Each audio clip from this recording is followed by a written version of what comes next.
Eu me lembro do barulho denso do brejo, dos coachos, do silêncio pesado dos homens atrás de mim, e do momento em que apagaram minha lanterna, arrancaram meus óculos, deram um tapa na minha cabeça e me empurraram para dentro da água rasa, às cegas.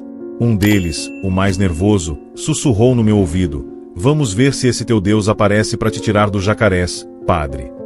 Eu, Padre Augusto, amarrado, tonto, com o rosto enlameado, só ouvia o estalar das ramas, o farfalhar dos animais e as risadas abafadas enquanto o barco se afastava, me deixando sozinho no meio do Pantanal. Antes daquela noite, se alguém me perguntasse quem eu era, eu diria, sem piscar: sou o padre que não passa a mão na cabeça de ninguém. Eu me orgulhava de ser duro, de apontar o dedo na cara dos outros, de chamar de pecador quem não se encaixava nas minhas regras. Na pequena paróquia de Porto Esperança, eu colecionava desafetos como quem coleciona troféus. Chamei Dona Clarice, mãe solteira, de vergonha para a comunidade. Virei o rosto para o filho dela, Vinícius, que pedia ajuda com as drogas, dizendo que ele tinha escolhido aquele caminho. Expulsei do grupo de liturgia o Sr. Arnaldo, que vivia cheirando a cachaça, dizendo na frente de todos que ele contaminava o altar. Eu falava de misericórdia no púlpito, mas na prática eu classificava pessoas como se fossem casos perdidos. No fundo, eu me achava melhor. Eu olhava para as procissões, para as velas, para as imagens, e pensava que Deus só escutava de verdade quem fazia tudo certo, quem obedecia à risca. Quem errava tinha que pagar caro. Sem perceber, eu tinha começado a tratar Deus como um juiz frio, do jeito que eu era com o meu povo. Minha família tinha vindo do interior de São Paulo, gente religiosa, mas distante. Meu pai morreu quando eu tinha 12 anos, e minha mãe me colocou no seminário porque achava que ali eu estaria protegido do mundo. Cresci entre paredes altas, livros antigos, regras rígidas. Aprendi que sentimento era fraqueza, que compaixão era para os fracos de fé. Quando fui ordenado, aos 27 anos, eu já era uma pedra. Duro por fora, vazio por dentro. As pessoas da paróquia me respeitavam, mas era aquele respeito que vem do medo, não do amor. Eu celebrava missas impecáveis, citava doutrina sem erro, organizava procissões que pareciam desfiles militares. Mas ninguém chegava perto de mim para desabafar, para chorar, para pedir conselho sobre a vida real. Eu era o padre da liturgia perfeita, mas não era o pastor das almas feridas. Eu achava que isso era força. Achava que ser firme era ser santo. Quando via padres mais próximos do povo, que abraçavam, que riam, que se emocionavam durante as homilias, eu pensava: esses aí são frouxos. Perderam a autoridade. Eu me via como o guardião da verdade, o único que ainda levava Deus a sério. Com o tempo, minha rigidez foi criando rachaduras na comunidade. Jovens pararam de frequentar a igreja. Famílias inteiras mudaram de paróquia. Dona Clarice, a mãe de Vinícius, deixou de ir à missa, mas eu nem liguei. Pensei: se não aguenta a verdade, problema dela. O Sr. Arnaldo começou a beber ainda mais, e eu só vi isso como confirmação de que ele era irrecuperável. Mas a coisa começou a desmoronar quando o corpo de Vinícius foi encontrado boiando num braço do rio, perto da margem onde os pescadores jogavam resto de peixe. Ele tinha apenas 19 anos. A mãe dele, Dona Clarice, agarrou a grade da igreja, gritando meu nome, dizendo que eu nunca tinha estendido a mão para ele, só o julgado. Naquele velório abafado, com o calor grudando na pele, eu vi gente me olhando com raiva, cochichando: ele não ajudou o menino, só apontou o dedo. Até o sacristão, João Paulo, evitava cruzar os olhos comigo. Eu ainda tentei me refugiar no meu discurso: cada um é responsável pelas próprias escolhas. Mas a notícia correu. Numa noite, após uma homilia em que usei a morte do rapaz como exemplo de consequência do pecado, um grupo de homens entrou furioso na sacristia. Entre eles, o padrasto de Vinícius, um peão chamado Raimundo, que já não ia mais à missa. A discussão subiu de tom. Eu chamei todos de hipócritas. Disse que eu era o único ali que ainda temia Deus de verdade. Raimundo cuspiu no chão e respondeu: o senhor não teme Deus, padre. Teme perder o controle. Aquilo me feriu mais do que qualquer grito. Porque, no fundo, eu sabia que ele tinha razão. Mas naquele momento, meu orgulho era tão grande que eu não conseguia admitir. Algumas semanas depois, Aceitaram meu convite para uma visita de reconciliação num barco rumo a uma comunidade ribeirinha. Eu achava que ia lá colocar ordem e mostrar que ainda mandava espiritualmente na região. Mas, no meio do labirinto de canais, tudo mudou. Eles desviaram a rota, desligaram o motor, e a voz de Raimundo soou fria: "Hoje é o Senhor que vai provar o que prega." Quando me deixaram à beira daquele banhado, a lama sugando os meus pés, a escuridão engolindo o céu, eu comecei a entender o medo que tantas pessoas sentiam quando eu as ameaçava com castigos divinos. Só que agora o castigo parecia ser para mim. Sem enxergar quase nada, com os olhos ardendo de lama e sangue, eu escutava o ronco grave do jacaré se aproximando. Cada movimento na água parecia um aviso de que meu fim estava perto. Tentei rezar o que sabia de cor, mas as palavras saíam secas, como se não fossem minhas. A raiva subiu primeiro. Como ousam fazer isso comigo, um consagrado? Deus vai cobrar caro de cada um deles. Depois veio algo pior: o silêncio. Um silêncio por dentro. Eu tentei sentir algum consolo e não encontrei nada. Parecia que faltava uma peça em tudo o que eu acreditava. Ali, encharcado, tremendo, eu precisei encarar uma pergunta que sempre empurrei para longe.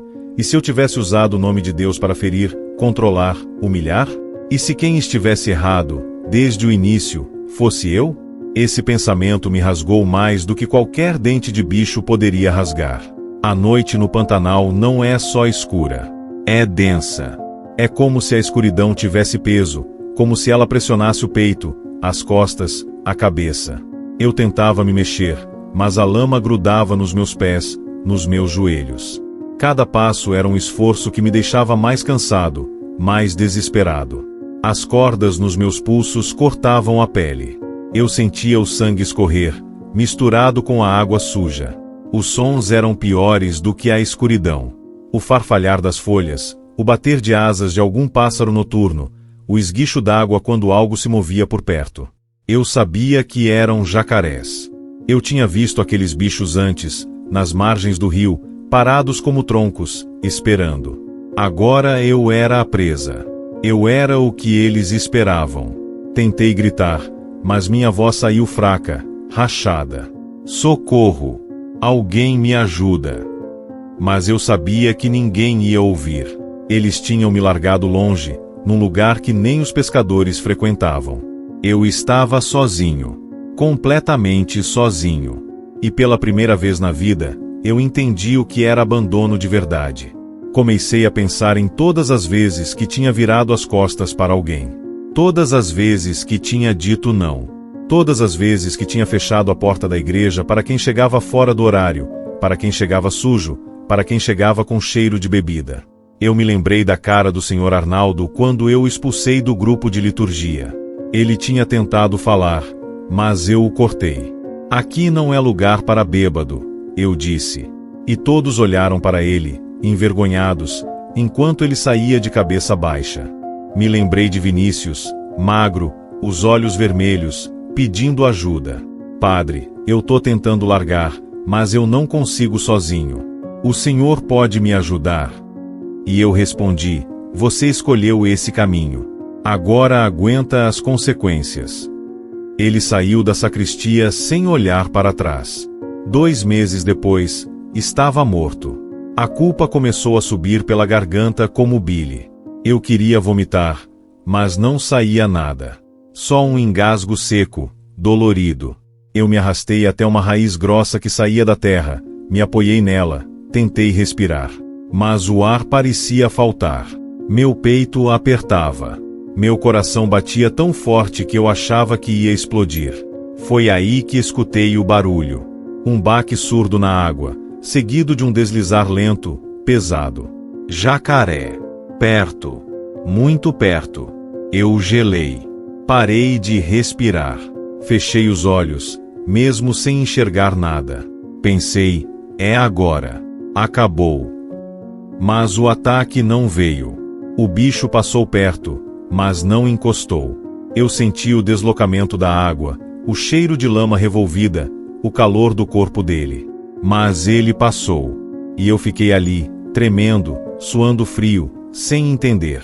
Quando escutei um jacaré bater a cauda na água a poucos metros de mim, O pânico tomou conta. As mãos amarradas começaram a formigar, as pernas fraquejaram. Pela primeira vez, não adiantava citar versículos, não adiantava se apoiar no colarinho da batina ou no título de padre. Eu era só carne, sangue, medo. Tentei me levantar, mas escorreguei. Meu rosto bateu na lama. Engoli água suja, cuspi, engasguei. Fiquei de quatro, tremendo, tentando não fazer barulho, mas era impossível. Cada movimento meu era um convite para os bichos. Eu sabia disso. E mesmo assim, eu não conseguia parar de tremer. Foi nesse momento que a raiva voltou. Raiva de Raimundo, raiva dos homens que tinham me jogado ali, raiva de mim mesmo. Mas principalmente, raiva de Deus. Onde tu estás? Eu gritei para o nada. Eu dediquei minha vida a ti. Eu larguei tudo. Eu vesti essa batina, eu fiz voto, eu preguei teu nome. E agora tu me abandonas aqui como um cachorro. Ninguém respondeu. Só o vento, o farfalhar das folhas, o ronco distante de mais um jacaré. Eu me senti traído, enganado, como se tudo o que eu tinha feito, tudo o que eu tinha sacrificado, não valesse nada. Como se Deus tivesse me usado e depois me descartado no pior lugar possível. Comecei a chorar. Não era choro de tristeza. Era choro de revolta, de desespero. Eu socava a lama com os punhos amarrados, gritava palavras sem sentido, xingava, acusava. Por quê? Por que comigo? O que eu fiz de tão errado para merecer isso? E quanto mais eu gritava, mais o silêncio parecia me engolir. Até que, de repente, algo dentro de mim quebrou. Não foi uma decisão. Foi como se uma represa cedesse e toda a água saísse de uma vez. Parei de gritar. Parei de socar a lama. Fiquei ali, de joelhos, com a cabeça baixa, chorando em silêncio. E pela primeira vez, eu não estava acusando Deus. Eu estava me vendo. Vi o padre arrogante que eu era. Vi o homem frio que julgava sem piedade. Vi todas as pessoas que eu tinha machucado, todos os pedidos de ajuda que eu tinha ignorado. Vi Vinícius implorando por uma chance e eu fechando a porta na cara dele. Vi Dona Clarice chorando na frente da igreja e eu passando reto, fingindo que não via. A verdade se revelou para mim de um jeito tão cru, tão doloroso, que eu senti como se tivessem arrancado uma camada da minha pele. Eu não era vítima. Eu era culpado. Eu tinha usado o nome de Deus para machucar, para me sentir superior, para controlar. Eu tinha transformado a casa de Deus num tribunal onde eu era o juiz implacável. E agora, ali, na lama, às cegas, esperando a morte, eu entendi que talvez esse fosse o castigo justo. Não pelos erros teológicos, não pelas falhas doutrinárias, mas pela falta de amor, pela frieza com que tratei pessoas que só precisavam de um abraço, de uma palavra gentil, de uma mão estendida. Com a voz embargada, eu falei baixo, quase como se tivesse vergonha do que estava dizendo. Se o Senhor existe do jeito que sempre falei, eu preciso que me mostre agora, porque eu não sei mais rezar como antes. As lágrimas se misturaram com a lama. Eu não pedi castigo para ninguém. Não pedi justificativa. Eu pedi perdão. Perdão por ter usado o altar como palco de orgulho, por ter empurrado pessoas para longe em vez de acolher. Foi estranho, porque não apareceu nenhum coro de anjos, nenhuma visão grandiosa. O que veio foi um pedido tosco, desesperado. Mãe, se o Senhor realmente me confiou às mãos de Maria, não me deixe afundar aqui como um animal. Me tira daqui de algum jeito, mesmo que eu saia todo quebrado. Naquele momento, pela primeira vez, eu não negociei com Deus. Eu não prometi ser perfeito, não fiz barganha. Só admiti que não dava conta. E isso, para mim, foi pior do que qualquer humilhação pública. Foi o desmonte completo da imagem de padre intocável que eu tinha construído. Fiquei ali, prostrado, sem força para mais nada. O frio da noite começou a apertar. Meu corpo tremia tanto que meus dentes batiam. Eu achei que ia morrer de hipotermia antes mesmo dos jacarés me pegarem. Fechei os olhos e esperei. Esperei o fim. Esperei que tudo acabasse de uma vez. Mas aí, algo mudou. Não foi uma coisa grande, Não foi um trovão, não foi uma luz no céu. Foi sutil. Um cheiro doce, de flor, que não fazia sentido naquele lugar. Cheiro de laranjeira.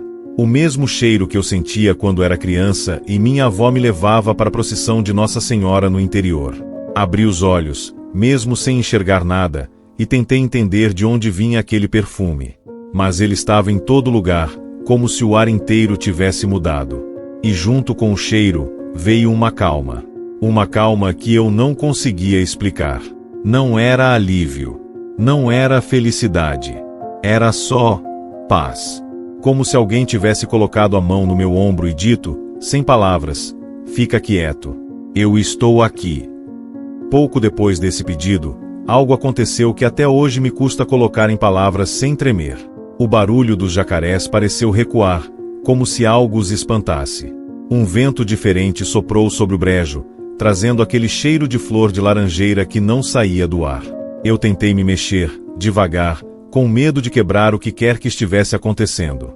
Escorreguei na lama, achei que ia cair mais fundo, mas meu corpo encostou em algo sólido, um tronco grosso, atravessado na água, como uma ponte improvisada. Ele não estava ali quando me jogaram. Eu tinha certeza. Eu tinha palpado tudo ao redor, desesperado, e não havia nada. Mas agora estava ali, firme, largo, como se tivesse sido colocado de propósito. Tentei me arrastar por cima dele, ainda sem saber para onde ia, até que meus pulsos bateram em algo cortante, um pedaço de arame preso no tronco. Consegui, com muito esforço, raspar a corda até ela ceder. A dor foi imensa quando o sangue voltou a circular nas minhas mãos, mas eu não me importei. Eu estava livre, pelo menos das cordas. Livre, mas ainda quase cego, continuei me guiando pelo tronco, agarrado nele como se fosse a única coisa real no mundo. Cada centímetro era uma luta. Meus braços doíam, minhas pernas não respondiam direito, mas eu não parava. Não podia parar. Algo dentro de mim dizia, segue. Só segue. Foi quando ouvi um som de motor baixo, como se alguém tivesse desligado o acelerador para não fazer barulho. Uma voz feminina, firme e doce, gritou, segura no remo, padre. Não solta. Eu estendi a mão no escuro e senti madeira. Um remo. Agarrei com força, com as duas mãos, como se aquilo fosse me ancorar na vida. Uma canoa encostou ali, no breu. Mãos firmes me puxaram para dentro. Eu caí no fundo da canoa, encharcado, tremendo, sem conseguir falar. Só chorava. Chorava e tremia. A voz da mulher continuava falando, baixinho, como quem acalma uma criança. Calma, padre. O Senhor está seguro agora. Calma. Quando consegui abrir os olhos, mesmo com a visão embaçada, vi o rosto dela à luz de uma lamparina pequena. Era Dona Lucimara, uma senhora simples, de uns 60 anos, devota de Nossa Senhora Aparecida, que morava sozinha num rancho afastado.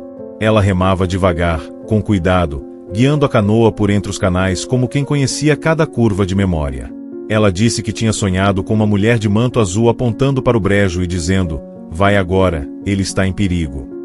Dona Lucimara acordou assustada, olhou pela janela, viu que ainda era noite fechada, sem lua, e pensou, estou ficando louca. Mas o sonho voltou assim que ela fechou os olhos de novo. A mesma mulher, o mesmo gesto, a mesma ordem, vai agora. Ela não sabia explicar por que tinha obedecido. Ela não sabia por que tinha pegado a canoa, sozinha, no meio da madrugada, sem luz suficiente, sem saber exatamente onde ia. Mas ela foi. Remou por quase uma hora, guiada por algo que ela não conseguia nomear. E me encontrou. Exatamente onde eu estava, como se alguém tivesse traçado o caminho para ela. Dentro daquela canoa, tremendo, eu senti uma paz que nunca tinha sentido antes, como se alguém segurasse meu peito por dentro e dissesse, ainda não acabou. Eu tentei agradecer, mas as palavras não saíam. Só consegui segurar a mão dela e apertar. Ela entendeu. Sorriu, com os olhos cheios de lágrimas, e continuou remando. Quando chegamos ao rancho dela, o sol estava começando a nascer. Uma luz fraca, cor de laranja, pintava o céu. Dona Lucimara me ajudou a descer, me levou para dentro, me deu água, limpou meus ferimentos com pano e água morna. Não falou muito. Só rezava baixinho enquanto cuidava de mim. Eu olhei para o canto da sala e vi uma imagem de Nossa Senhora Aparecida, pequena, cercada de velas. E algo dentro de mim se quebrou de novo. Mas dessa vez não foi desespero. Foi gratidão. Uma gratidão tão grande que eu não cabia dentro dela. Eu me arrastei até a imagem, me ajoelhei e agradeci. Agradeci por estar vivo. Agradeci por ter sido tirado daquele lugar. Agradeci por Dona Lucimara ter obedecido o sonho. Ela me olhou e disse, com aquela simplicidade que só as pessoas de fé verdadeira têm: Padre, a senhora não abandona ninguém. Nem quem merece, nem quem não merece. Ela só cuida. E aquilo ressoou fundo em mim. Porque era exatamente o oposto do que eu tinha pregado a vida inteira. Eu sempre disse que Deus premiava os justos e castigava os pecadores. Mas ali, naquela sala simples, eu entendi que a misericórdia não tem lógica humana. Fiquei no rancho de Dona Lucimara por 3 dias, me recuperando. Ela não fez perguntas. Não quis saber por que eu estava naquele estado, quem tinha me feito aquilo, nada. Só cuidou. Me deu comida, remédio caseiro, um canto para dormir. E rezava. Rezava o tempo todo, baixinho, como quem respira. No 3º dia, eu finalmente consegui contar o que tinha acontecido. Contei tudo. Desde o começo. Desde minha arrogância, minha frieza, a morte de Vinícius, o confronto com Raimundo, o sequestro, o brejo, o desespero. Ela ouviu tudo em silêncio, sem me interromper. Quando terminei, ela só disse: o Senhor foi quebrado para ser reconstruído. Agora o Senhor sabe o que é precisar de misericórdia. Será que Deus também já falou com você no silêncio, quando todas as palavras falharam? Fui levado para o pequeno posto de saúde de Corumbazinho. A notícia correu rápido. O padre quase morreu no brejo, largado para os jacarés. Quando cheguei, ainda sujo de lama, com o rosto inchado e os pulsos machucados, a enfermeira me olhou assustada e chamou o médico. Eles limparam meus ferimentos, aplicaram soro, me deram antibiótico. Mas o que mais doía não era o corpo. Era a alma. Os homens que tinham me abandonado ali foram descobertos. Alguém da comunidade tinha visto quando me levaram para o barco, tinha estranhado, tinha avisado a polícia. Raimundo e os outros 2 foram encontrados bebendo num bar próximo, como se nada tivesse acontecido. Quando os prenderam, eles não negaram. Assumiram tudo. Raimundo disse ao delegado: ele mereceu. Esse padre fez muito mal para muita gente. Para espanto de todos, eu pedi que a polícia também ouvisse o que eu tinha a dizer. Fui até a delegacia, ainda mancando, ainda com as marcas das cordas nos pulsos.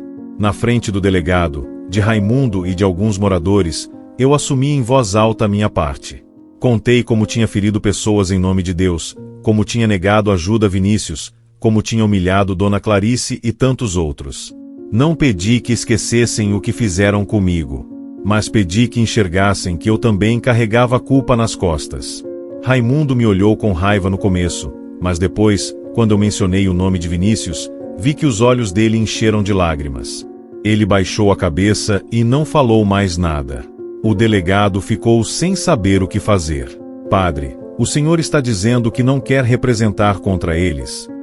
Eu respirei fundo e respondi: delegado, o que eles fizeram foi errado. Mas o que eu fiz também foi. Se eles têm que responder, eu também tenho que responder. Deixa a justiça seguir, mas eu não vou ser acusador. Eu vou ser testemunha da minha própria falha. Quando voltei à igreja, semanas depois, não subi direto ao altar. Fiquei lá embaixo, perto dos bancos, e pedi um momento para falar. Não falei de doutrina, nem de pecado dos outros. Falei do brejo, da lama, do tronco que apareceu onde não havia nada, do sonho de Dona Lucimara. Disse que, naquela noite, passei a enxergar a vida com outros olhos.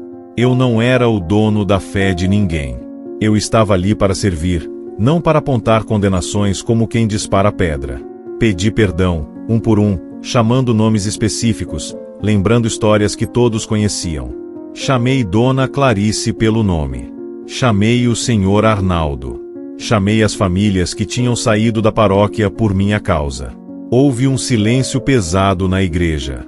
Algumas pessoas choravam baixinho. Outras olhavam para o chão, sem saber como reagir. Mas ninguém saiu. Ninguém me interrompeu. E quando terminei, Dona Clarice se levantou do banco onde estava, lá no fundo, e caminhou até a frente.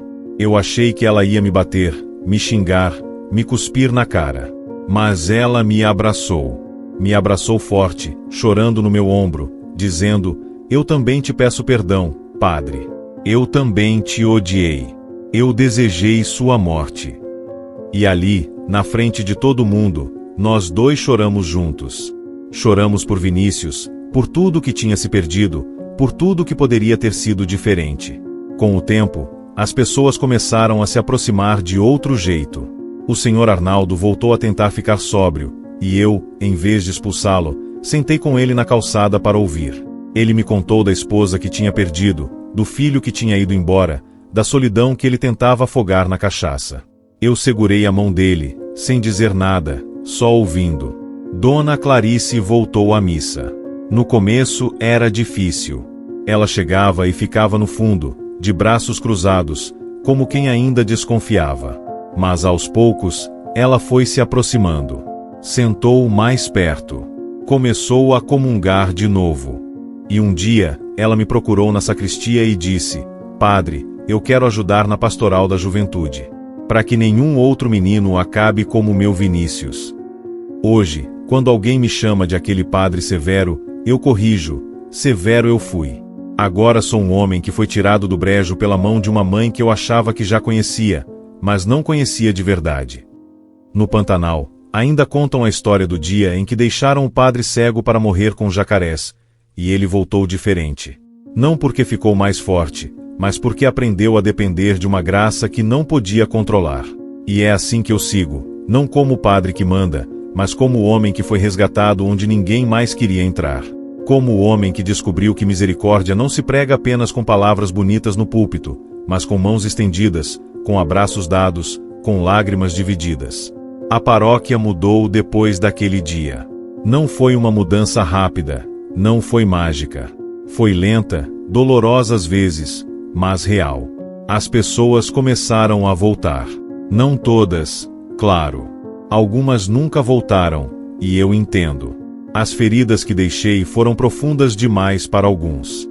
Mas muitas voltaram, curiosas, desconfiadas, querendo ver se aquela mudança era verdadeira ou apenas mais um discurso. Mudei a forma como celebrava as missas. Antes, eu subia no altar como quem sobe num trono. Agora, eu começo a missa lá embaixo, no meio das pessoas. Cumprimento, pergunto como estão, ouço histórias rápidas antes de começar. Alguns estranharam no começo. Acharam que era desrespeito com o sagrado. Mas eu expliquei: Deus já está no meio de nós. Eu só tô reconhecendo isso. As homilias também mudaram. Eu não prego mais sobre condenação, sobre quem vai ou não vai para o inferno. Eu falo sobre o Deus que encontrei no brejo, quando eu estava no fundo do poço e ele não me deixou afundar. Falo sobre a misericórdia que não faz sentido, que não segue regra, que aparece justamente quando a gente acha que não merece mais nada. Criei um grupo na paróquia chamado Resgatados. É um grupo para pessoas que se sentem perdidas, que estão lutando com vícios, com depressão, com culpa. A gente se reúne toda terça-feira à noite, num círculo de cadeiras, sem altar, sem púlpito. Só gente quebrada se ajudando a ficar de pé. O Sr. Arnaldo frequenta. Dona Clarice também. E muitos outros que antes tinham vergonha de entrar na igreja. Raimundo saiu da prisão depois de 6 meses. Ele cumpriu pena alternativa, fazendo serviço comunitário. Quando ele apareceu na porta da igreja, achei que fosse me ameaçar de novo. Mas ele só ficou parado ali, sem saber o que fazer. Eu fui até ele, estendi a mão, e disse: "Você é bem-vindo aqui." Ele não apertou minha mão. Só olhou para mim, com os olhos vermelhos, e disse: "Eu não sei se consigo, padre." Eu respondi: "Eu também não sei de muita coisa, Raimundo. Mas a gente tenta junto." Ele não voltou logo. Demorou uns 3 meses. Mas um dia ele apareceu, sentou lá no fundo, e ficou. Não comunga, não reza em voz alta, mas está ali, presente. E isso já é muito. Aprendi que transformação não acontece de um dia para o outro. Ela acontece em pequenos gestos, em pequenas escolhas diárias. Eu acordo todo dia e tenho que escolher de novo ser o padre que foi resgatado, não o padre que achava que tinha todas as respostas. Alguns dias é fácil. Outros dias, a arrogância tenta voltar, e eu preciso me lembrar da lama, do medo, da escuridão. A imagem de Nossa Senhora Aparecida, que antes ficava escondida numa capela lateral, agora está no centro do altar. Toda vez que olho para ela, lembro de Dona Lucimara remando no escuro, guiada por um sonho. Lembro do cheiro de laranjeira no meio do brejo. Lembro que fui amparado quando não merecia amparo. As pessoas da comunidade começaram a me procurar de um jeito diferente. Antes, só vinham quando precisavam de algo oficial, batizado, casamento, extrema-unção. Agora, elas vêm para conversar, para desabafar, para chorar. E eu não tenho mais respostas prontas. Eu só escuto. E quando posso, eu abraço. E quando não sei o que dizer, eu digo, eu também não sei. Mas a gente vai descobrir juntos. Às vezes me pergunto se aquela noite no brejo precisava ter acontecido. Se Deus não poderia ter me ensinado de outro jeito, de um jeito menos doloroso. Mas aí eu olho para as pessoas ao meu redor, para as vidas que estão sendo transformadas, para o Sr. Arnaldo tentando de novo, para a Dona Clarice sorrindo pela primeira vez em anos, e eu entendo que algumas lições só se aprendem na dor. Eu não agradeço pelo que Raimundo e os outros fizeram, mas agradeço pelo que aconteceu depois. Agradeço por ter sido quebrado, porque só assim eu pude ser reconstruído do jeito certo. Agradeço por ter perdido o controle, porque só assim eu entendi que nunca tive controle de verdade. Agradeço por ter sido abandonado, porque só assim eu entendi o que tantos outros sentiram quando eu os abandonei. Hoje, quando olho para o Pantanal, não vejo mais só o lugar onde quase morri. Vejo o lugar onde aprendi a viver de verdade. Vejo o lugar onde Deus me encontrou quando eu não o procurava mais, quando eu só acusava, quando eu estava afundando na lama da minha própria amargura. E se alguém me perguntar hoje quem eu sou, eu não digo mais que sou o padre que não passa a mão na cabeça de ninguém. Eu digo, sou o padre que teve a cabeça empurrada na lama, que ficou cego de medo, que implorou por misericórdia, e recebeu. Sou o padre que aprendeu que a verdadeira força não está em julgar, mas em acolher. Não está em condenar, mas em perdoar. Não está em mandar, mas em servir. Talvez, no fim, todos estejamos buscando o mesmo abraço, não é? O abraço que nos diz que ainda há esperança, que ainda há tempo, que ainda há graça. E eu descobri, da forma mais difícil possível, que esse abraço nunca foi negado. Sempre esteve ali, esperando. Esperando que eu parasse de fingir que não precisava dele. Esperando que eu admitisse que estava perdido. Esperando que eu estendesse as mãos amarradas e pedisse ajuda. E quando pedi, ele veio.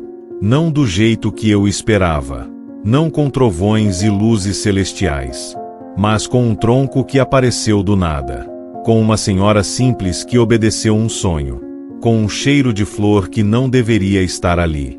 Com uma paz que não tinha explicação lógica. Foi assim que fui resgatado. E é assim que vivo agora, resgatado, grato, humilde. Sabendo que cada dia é uma nova chance de ser melhor do que fui ontem. De amar mais do que julguei. De acolher mais do que rejeitei. E de lembrar que a misericórdia que recebi precisa transbordar para todos ao meu redor, porque foi essa misericórdia que me tirou do fundo do brejo e me trouxe de volta à vida. Comecei a me envolver com projetos sociais que antes eu nem olhava. Antes, eu achava que assistência social não era papel da igreja, que a gente tinha que cuidar só da parte espiritual.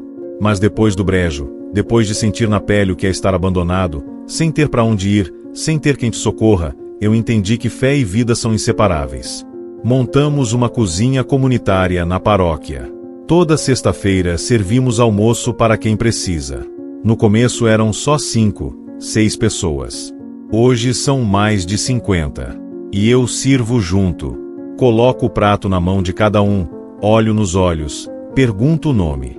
Alguns me reconhecem como o padre que antes passava reto na rua quando via gente pedindo. E eu não fujo dessa lembrança. Eu peço perdão de novo, toda vez que é preciso. Tem um rapaz chamado Wesley que frequenta a cozinha. Ele tem uns 22 anos, está viciado em crack. Os olhos dele são iguais aos de Vinícius. Toda vez que ele chega, eu sento com ele, mesmo que ele não queira conversar. Eu só fico ali, presente. Não forço nada. Não dou sermão. Só ofereço presença. E aos poucos, ele começou a confiar em mim. Um dia ele me disse: "Padre, o senhor mudou, né? Minha mãe falava de você. Dizia que o senhor era bravo." Eu respondi: "Eu era, Wesley. Eu era muito bravo. Mas a vida me ensinou que ser bravo não ajuda ninguém. O que ajuda é estar junto." Ele sorriu, um sorriso torto, cheio de dentes quebrados, mas era um sorriso verdadeiro. Também passei a visitar os presos da cadeia local. Antes, eu achava que lugar de padre era na igreja, não na cadeia. Mas agora eu vou lá toda semana. Levo água, levo livros, levo uma palavra. Não de condenação, mas de esperança. Muitos me olham desconfiados, outros riem da minha cara. Mas alguns escutam. E alguns até choram. Foi numa dessas visitas que reencontrei um dos homens que estava no barco naquela noite. Ele se chama Josué. Estava preso por roubo. Quando me viu entrando na cela, ele ficou pálido. Acho que pensou que eu tinha ido lá para me vingar de alguma forma. Mas eu só me sentei ao lado dele e disse: "Vim aqui para te dizer que eu te perdoo. E para perguntar se você também consegue me perdoar pelo que eu fiz antes de tudo isso acontecer." Josué me olhou por um longo tempo, sem dizer nada. Depois, começou a chorar. Chorou como criança, com soluços que sacudiam o corpo inteiro. E quando conseguiu falar, disse: "Padre, eu achei que o senhor tinha morrido naquela noite. Eu fiquei com medo, tanto medo. Eu sonhava com o senhor afogado, com os jacarés te comendo. E eu não conseguia parar de sonhar. Quando soube que o senhor tinha sobrevivido, eu não acreditei." Fiquei ali com ele até o horário da visita acabar. Rezamos juntos. E foi uma oração diferente, sem fórmulas, sem liturgia. Só dois homens quebrados pedindo que Deus consertasse o que estava quebrado. A paróquia começou a fazer retiros espirituais, mas não daqueles retiros fechados, só para quem já é da igreja. Retiros abertos, para qualquer pessoa que queira vir. Ateus, evangélicos, espíritas, qualquer um. A gente passa o fim de semana conversando sobre dor, sobre perda, sobre recomeço. E eu conto minha história. Conto sobre a arrogância, sobre o brejo, sobre o resgate. Tem gente que ouve e diz: "Padre, isso não foi milagre, foi sorte." E eu não discuto. Eu só digo: pode ser. Mas o que importa é que eu estava perdido e fui achado. E se isso pode acontecer comigo, pode acontecer com qualquer um. E essa resposta abre portas. Porque as pessoas não querem debates teológicos. Elas querem esperança. Querem saber que dá para recomeçar, mesmo depois de ter estragado tudo.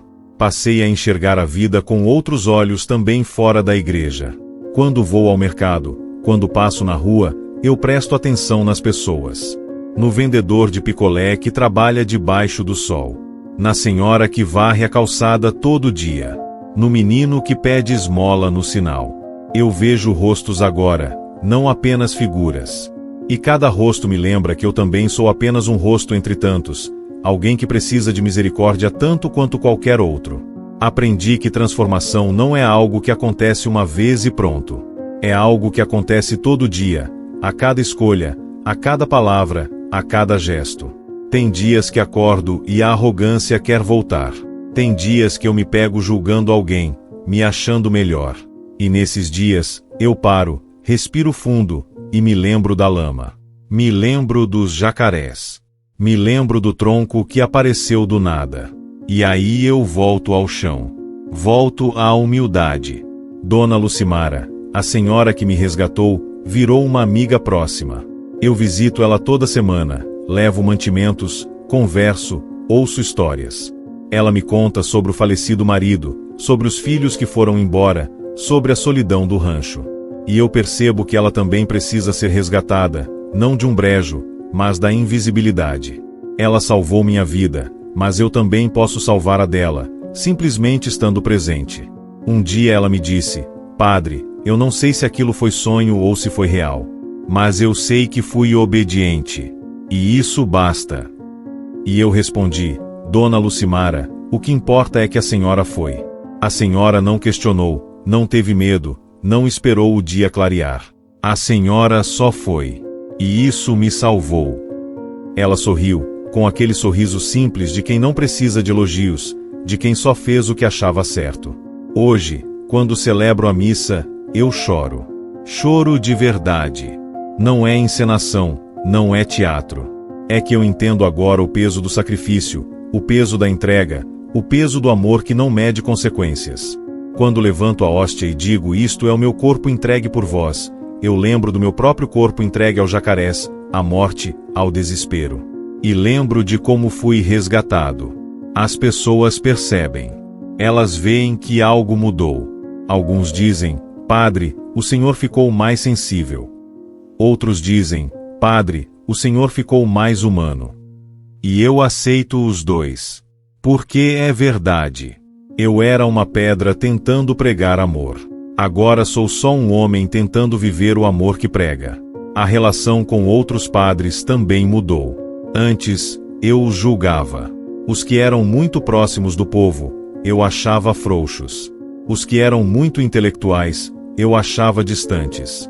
Agora, eu só respeito. Cada um tem seu caminho, sua forma de servir. E eu não sou mais o fiscal da fé de ninguém. Participei de um encontro de padres há alguns meses e contei minha história. Muitos ficaram em silêncio. Alguns vieram me abraçar depois. Um padre mais velho me disse: "Augusto, obrigado por ter coragem de expor suas feridas." Muitos de nós precisamos ouvir isso. Precisamos lembrar que somos humanos, que erramos, que precisamos de misericórdia também. A diocese me chamou para dar palestras sobre conversão e reconciliação. No começo, eu recusei. Achei que não era digno, que minha história era vergonhosa demais. Mas meu bispo insistiu: "Augusto, é justamente por causa da vergonha que você precisa falar. As pessoas precisam saber que Deus não desiste de ninguém, nem dos que caem feio." Então comecei a viajar, a contar minha história em outras paróquias, em outros estados. E em cada lugar, vejo rostos emocionados, lágrimas escorrendo, pessoas se identificando. Porque todo mundo carrega alguma culpa, algum arrependimento, alguma dor. E quando ouvem que um padre caiu e foi levantado, elas entendem que elas também podem ser levantadas. Recebi uma carta de uma mulher de Minas Gerais. Ela contou que tinha abandonado a fé depois de ser expulsa da igreja por ter engravidado solteira. Disse que o padre da época a chamou de perdida, de sem vergonha, e que ela carregou essa ferida por 20 anos. Mas quando ouviu minha história, algo dentro dela se curou. Ela escreveu: "Se um padre pode mudar, então Deus também pode me aceitar do jeito que sou." Essa carta está guardada na minha mesa até hoje. Eu leio sempre que preciso lembrar porque passo por tudo isso. Não foi só para me salvar. Foi para que, através da minha queda, outros pudessem se levantar. Foi para que, através da minha humilhação, outros pudessem encontrar dignidade. Foi para que, através do meu resgate, outros soubessem que há sempre uma mão estendida, mesmo quando tudo parece perdido. A imagem de Nossa Senhora Aparecida que antes eu via como mera devoção popular, agora é o centro da minha fé. Eu entendo agora porque ela é tão amada pelo povo simples. Porque ela não exige perfeição. Ela só acolhe. Ela não pergunta de onde você vem, o que você fez, quem você é. Ela só estende o manto e protege. E foi assim que eu fui protegido. Não porque mereci, mas porque ela escolheu. Hoje, olho para o Pantanal e não vejo apenas natureza. Vejo o lugar onde morri e renasci. Não literalmente, mas espiritualmente. O padre arrogante morreu naquela lama. O homem que voltou é outro. Não melhor, não perfeito, mas real. Alguém que sabe que precisa de graça todo dia, que precisa ser resgatado todo dia, que precisa escolher a humildade todo dia. E se eu pudesse voltar no tempo, eu mudaria muita coisa. Eu abraçaria Vinícius. Eu escutaria Dona Clarice. Eu daria uma segunda, terceira, 10ª chance ao Sr. Arnaldo. Mas eu não posso voltar. Só posso seguir. E seguir significa carregar o peso do que fiz, mas também a leveza do que recebi. Significa viver entre o arrependimento e a gratidão, entre a culpa e a redenção. E é nesse lugar, nesse espaço entre a queda e o resgate, que eu encontro Deus. Não no altar perfeito, não na liturgia impecável, não na teologia sem falhas. Mas na lama, no medo, no desespero, no momento em que tudo desaba e só resta estender as mãos e pedir socorro. Foi ali que ele me encontrou. Foi ali que ele me pegou. Foi ali que ele me disse, sem palavras, apenas com presença: eu estou aqui. Eu sempre estive. Você só precisava parar de fingir que não precisava de mim.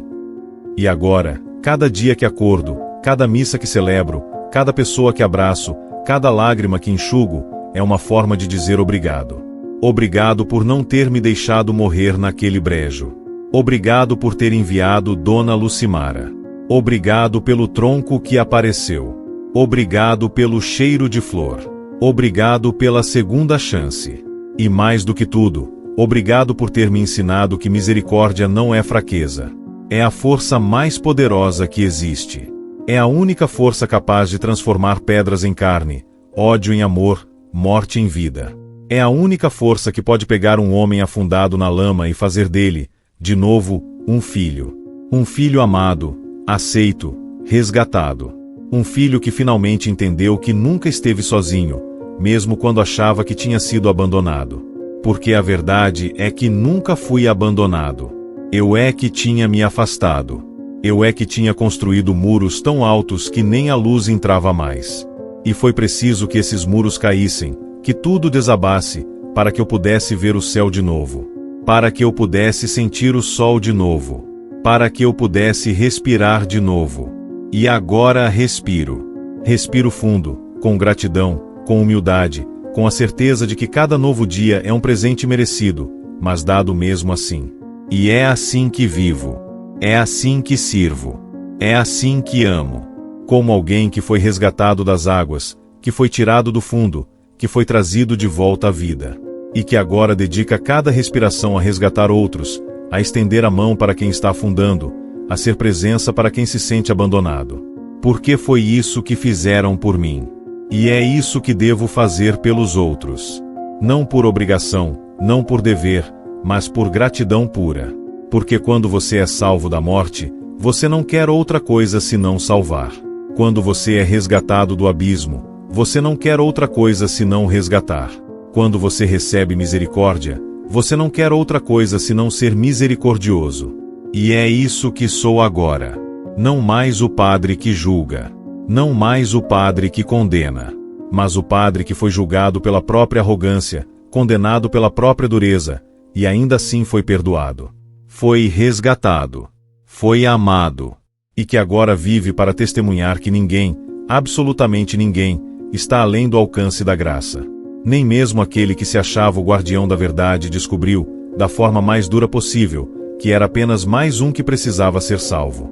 Os anos passaram desde aquela noite no brejo, mas o impacto daquele resgate nunca saiu de mim. Não como uma memória que some aos poucos, mas como uma marca que define tudo o que faço agora. A paróquia se tornou um ponto de referência na região, não pela grandeza do prédio ou pela beleza das celebrações, mas pelo que acontece entre as pessoas. Transformamos a antiga sala de catequese num espaço de acolhimento para mulheres que sofrem violência doméstica. Chamamos de Casa-Mãe, em homenagem a Nossa Senhora.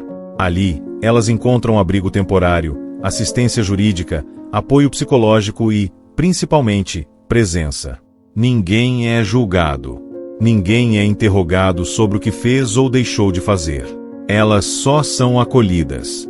Dona Clarice coordena o projeto. Ela, que perdeu o filho e quase perdeu a fé, Agora dedica sua vida a salvar outras mães, outros filhos. Me disse uma vez: Padre, eu não pude salvar meu Vinícius, mas posso ajudar a salvar outros. E isso me mantém viva. E eu vejo nela o mesmo milagre que vejo em mim, a capacidade de transformar dor em serviço, tragédia em missão. O Sr. Arnaldo está sóbrio há 3 anos. Ele agora coordena o grupo de apoio para pessoas com dependência química. Toda terça-noite, ele senta no círculo com outros que lutam contra o álcool, a droga, o desespero. E ele conta sua história, sem enfeitar, sem omitir. Fala da vergonha, da queda, do dia em que foi expulso da igreja por mim. E depois fala do reencontro, do perdão, do recomeço. Um rapaz chamado Edson, que estava viciado em cocaína, me procurou depois de uma reunião e disse: Padre, se o Sr. Arnaldo conseguiu, eu também posso. E aquilo me tocou de uma forma profunda, porque eu entendi que minha transformação não era só sobre mim. Era sobre criar um espaço onde outros pudessem se transformar também. Implementamos na paróquia o que chamamos de círculos de escuta. Uma vez por mês, nos reunimos apenas para ouvir. Não há pregação, não há liturgia formal. Só cadeiras dispostas em círculo, e cada pessoa pode falar o que quiser. Dores, alegrias, dúvidas, medos. E todos escutam. Sem julgar, sem interromper, sem dar conselhos não solicitados. Foi num desses círculos que ouvi a história de uma mulher chamada Marta. Ela tinha perdido a filha num acidente de trânsito e culpava a si mesma por ter deixado a menina sair naquele dia. Carregava uma culpa tão grande que não conseguia mais viver. Só existia. Quando ela terminou de falar, entre soluços, o silêncio foi profundo. Depois, uma por uma, as pessoas do círculo se levantaram e a abraçaram. Ninguém disse: vai ficar tudo bem. Ninguém tentou explicar os planos de Deus. Só a abraçaram. Semanas depois, Marta voltou. Disse que aquele abraço coletivo tinha sido a primeira vez em meses que ela sentiu que não estava sozinha. E começou a frequentar os círculos, não só para falar, mas para ouvir. Para estar presente na dor dos outros. E aos poucos, ela foi se reconstruindo. Não voltou a ser quem era antes, porque isso é impossível. Mas se tornou alguém novo, alguém que carrega dor, mas não se afoga nela. A diocese começou a replicar o modelo dos círculos de escuta em outras paróquias. Fui convidado para dar formação para padres e leigos interessados. E toda vez que compartilho, eu enfatizo: não é sobre ter respostas. É sobre estar presente. Deus não precisa de advogados. Ele precisa de testemunhas. Wesley, o rapaz viciado em crack que eu mencionei antes, conseguiu entrar numa clínica de recuperação. Levantamos fundos na paróquia para pagar o tratamento. E quando ele saiu, 6 meses depois, estava diferente. Ainda frágil, ainda em processo, mas diferente. Ele me abraçou e disse: Padre, eu achei que ninguém ligava. Achei que eu não valia a pena. E eu respondi: Wesley, você sempre valeu. Eu é que não sabia enxergar. Hoje, Wesley trabalha na cozinha comunitária. Ajuda a preparar as refeições, serve as pessoas, limpa depois. E faz isso com um sorriso que ilumina o ambiente. Às vezes ele recai. Às vezes some por uns dias. Mas sempre volta. E toda vez que volta, é recebido sem julgamento, sem cobrança. Só com um abraço e um prato de comida quente. A transformação que vivo não é linear. Tem dias difíceis. Tem dias em que a arrogância tenta voltar, em que o cansaço bate forte, em que eu questiono se vale a pena. Mas aí eu olho ao redor e vejo Dona Clarice cuidando de uma mulher machucada. Vejo o Sr. Arnaldo dando esperança a um jovem desesperado. Vejo Wesley sorrindo enquanto serve comida. E eu entendo que vale. Vale cada lágrima, cada esforço, cada renúncia. Criei o hábito de voltar ao Pantanal uma vez por ano. Vou até o lugar onde fui abandonado. Levo Dona Lucimara comigo. Ficamos ali, em silêncio, só olhando a água, ouvindo os sons da natureza. É minha forma de lembrar, de agradecer, de não esquecer de onde vim e para onde não quero mais voltar. Numa dessas visitas, encontrei um pescador que me reconheceu. Ele disse: "O senhor é o padre que foi largado aqui, né?" Minha mulher me contou. Ela conhece Dona Lucimara. Conversamos por um tempo, e ele me perguntou: "O senhor não tem raiva de quem fez isso?" Eu respirei fundo e respondi: "Tenho. Às vezes ainda tenho. Mas aprendi que raiva é um fardo pesado demais para carregar. Então eu escolho, todo dia, soltar um pouco mais. O legado que quero deixar não é de grandeza, não é de números ou estruturas impressionantes. É de humanidade. É de pessoas que se sentiram vistas, ouvidas, amadas. É de vidas transformadas não por milagres espetaculares, mas por gestos simples, consistentes, verdadeiros. Recentemente, celebrei 25 anos de ordenação sacerdotal. A paróquia organizou uma festa surpresa. Esperava algo pequeno, mas quando cheguei, vi o salão cheio. Não só de católicos da paróquia, mas de evangélicos, espíritas, ateus, pessoas de todas as origens. E cada uma tinha uma história para contar sobre como tinha sido impactada pela mudança que aconteceu naquela comunidade. Raimundo, o homem que me jogou no brejo, estava lá. Ele se aproximou de mim, tímido, e disse: "Padre, eu sei que o que fiz foi horrível. Mas eu queria agradecer. Porque, de alguma forma torta, aquilo salvou minha vida também. Porque quando vi que o senhor sobreviveu e voltou diferente, eu entendi que eu também podia mudar." E nós nos abraçamos. Um abraço longo, apertado, cheio de tudo que palavras não conseguem dizer. Josué, que encontrei na prisão, hoje trabalha numa marcenaria e frequenta a paróquia. Ele fez um crucifixo de madeira para mim, esculpido à mão, com detalhes delicados. Me entregou com os olhos cheios de lágrimas e disse: "Esse Cristo aqui também foi abandonado. Mas ressuscitou. Assim como eu. Assim como o Senhor." Esse crucifixo está na minha mesa até hoje. Durante a festa, Dona Lucimara subiu ao microfone. Ela, tão tímida, tão quieta, falou para todos. Eu só fiz o que ela mandou. Só fui. E encontrei um homem quase morto. Mas Deus não deixa ninguém morrer quando ainda tem propósito. E o propósito do Padre Augusto era grande demais para acabar num brejo. As pessoas aplaudiram, choraram, e eu também chorei. Percebi naquela noite que minha vida não é mais minha. É compartilhada. É entrelaçada com a vida de tantos outros que também foram resgatados, transformados, reconstruídos. E isso é o maior presente que eu poderia receber. Hoje, quando acordo de manhã, antes de qualquer coisa, eu agradeço. Agradeço por mais um dia. Agradeço pelas pessoas que vou encontrar. Agradeço pelas dores que vou testemunhar, porque cada dor é uma oportunidade de estar presente. Agradeço pelos desafios, porque eles me mantêm humilde.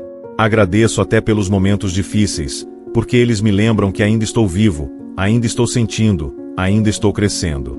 A imagem de Nossa Senhora Aparecida no altar da paróquia foi reformada recentemente.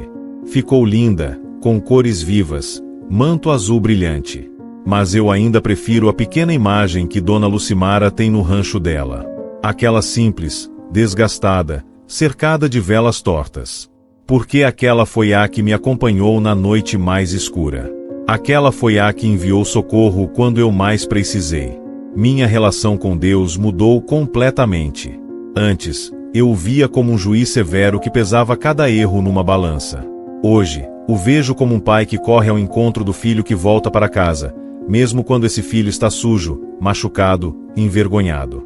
Não um pai que exige perfeição, mas que acolhe a tentativa, o esforço, a sinceridade.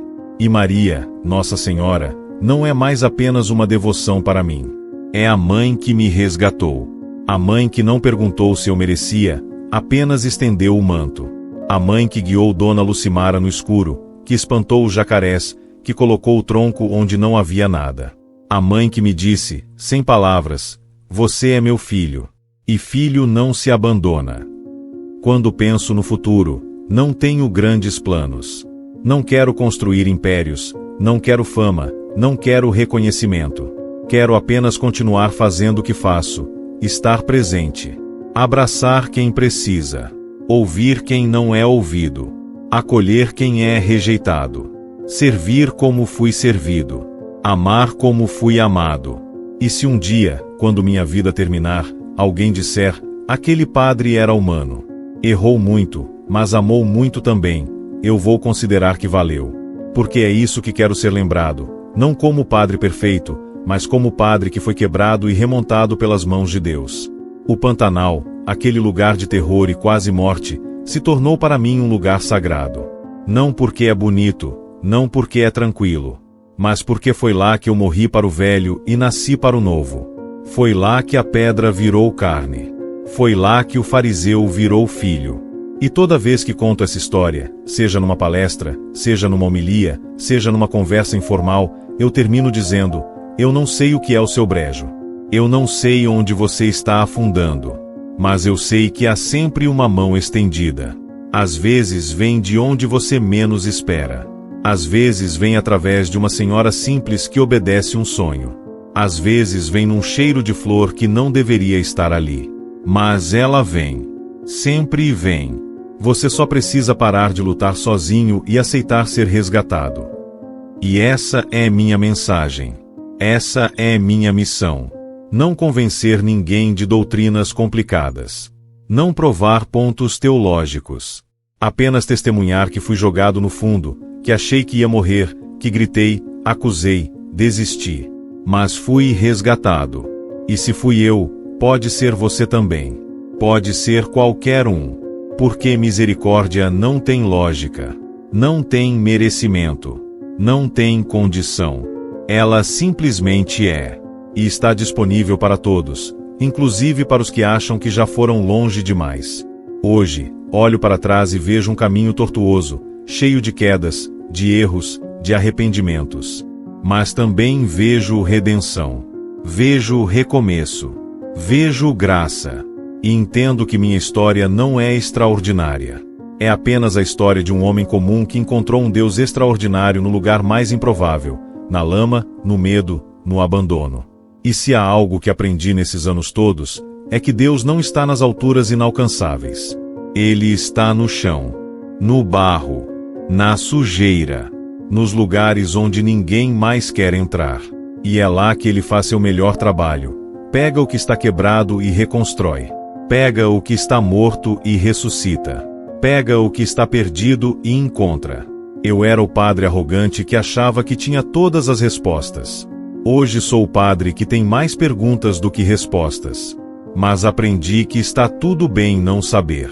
Porque a fé não é certeza. É confiança.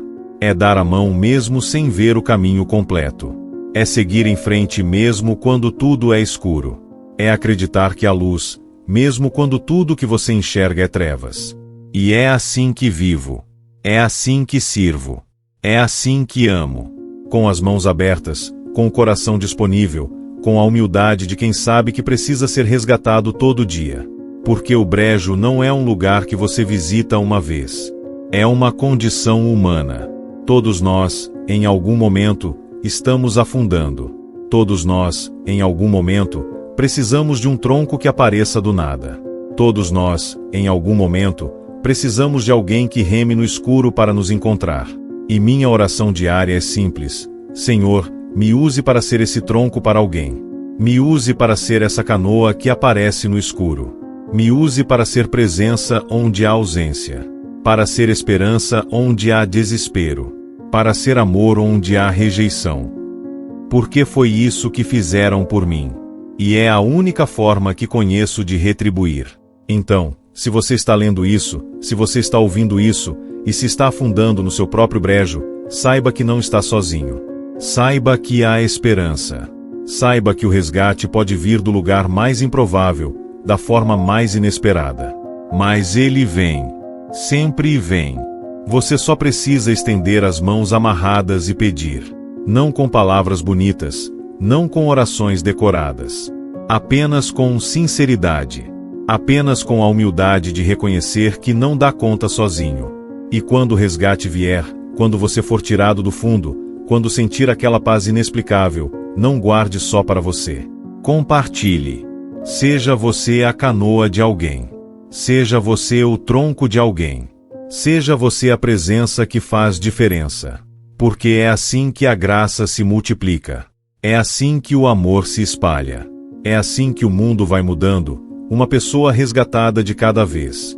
E eu vou continuar aqui, na pequena paróquia de Porto Esperança, não como o padre que manda, mas como o homem que foi resgatado. Servindo, amando, testemunhando que Deus é real, não porque eu li em livros, mas porque eu o encontrei na lama. E Ele me tirou de lá. E isso muda tudo. Muda absolutamente tudo. Há algo que preciso contar antes de encerrar essa história. Algo que aconteceu recentemente e que me mostrou que o propósito do que vivi vai muito além do que eu imaginava. 3 meses atrás, recebi uma carta de um jovem seminarista chamado Gabriel. Ele tinha 23 anos e estava prestes a desistir da vocação sacerdotal. Na carta, ele escrevia: Padre Augusto, eu ouvi sua história numa palestra e não consegui parar de pensar. Eu estava desistindo porque tenho medo de me tornar um padre frio, distante, que machuca as pessoas sem perceber. Mas quando ouvi como o Senhor mudou, algo dentro de mim se acendeu de novo. Será que ainda há esperança para alguém como eu? Respondi imediatamente. Pedi que ele viesse me visitar. Quando Gabriel chegou à paróquia, eu vi nos olhos dele o mesmo medo que um dia habitou em mim. O medo de não ser bom o suficiente, de falhar, de decepcionar a Deus e as pessoas. Conversamos por horas. Contei detalhes que nunca tinha contado publicamente. Mostrei minhas cicatrizes, as marcas que ficaram dos pulsos amarrados. Levei-o para conhecer Dona Lucimara, o Sr. Arnaldo, Wesley, Dona Clarice. Gabriel passou uma semana conosco. Participou dos círculos de escuta, ajudou na cozinha comunitária, visitou a casa-mãe, sentou com os jovens em recuperação. E no último dia, antes de ir embora, ele me abraçou chorando e disse: Padre, eu vou continuar.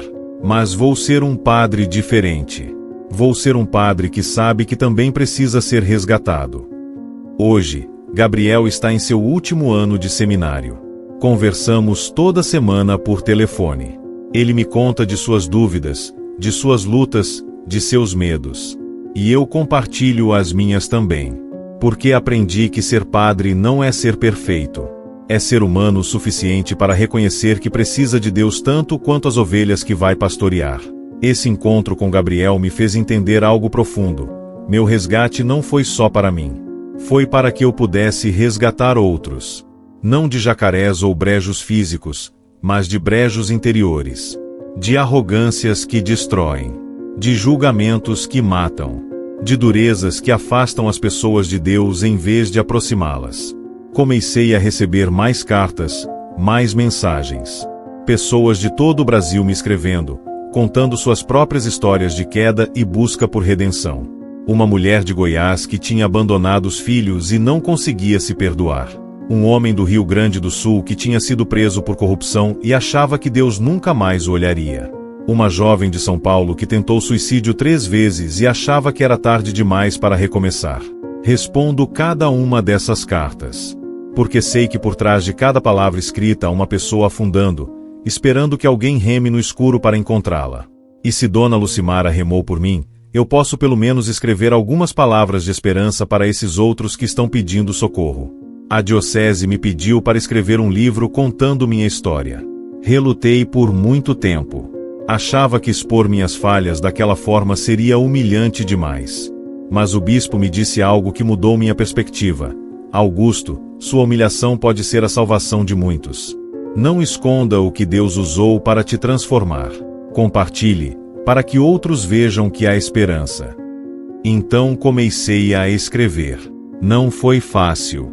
Cada página me fazia reviver a dor, a vergonha, o medo. Mas também a gratidão, o alívio, a paz. O livro está quase pronto. Vai se chamar Resgatado do Brejo. Como Deus me encontrou onde eu menos esperava.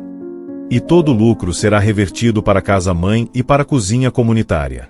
Recentemente, levei um grupo de jovens da paróquia para conhecer o Pantanal. Não o lugar onde fui abandonado, mas outras regiões, mais seguras, mais acessíveis. Queria que eles vissem a beleza daquele bioma, que entendessem que mesmo nos lugares mais hostis à vida, há beleza, há propósito. Durante a viagem, Acampamos numa margem de rio. À noite, ao redor da fogueira, os jovens me pediram para contar a história. Contei. E quando terminei, um deles, um rapaz chamado Lucas de apenas 16 anos, disse: "Padre, eu também estou afundando. Não em lama, mas em depressão. E eu não sei como sair." Os outros jovens ficaram em silêncio.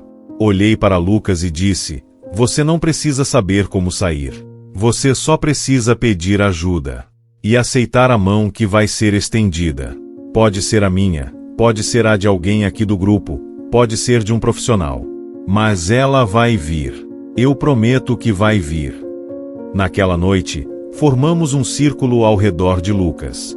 Cada pessoa colocou a mão no ombro dele e rezamos. Não uma oração formal, apenas palavras sinceras pedindo proteção, cura, esperança. Lucas começou a fazer terapia na semana seguinte. Ainda está lutando, ainda tem dias difíceis, mas não está mais sozinho. E isso faz toda a diferença. Porque aprendi que ninguém se salva sozinho. Precisamos uns dos outros. Precisamos de comunidade. Precisamos de gente que reme no escuro quando não conseguimos mais remar. Olho para minha vida hoje e vejo um paradoxo lindo. Fui quebrado para ser inteiro. Fui humilhado para ser elevado.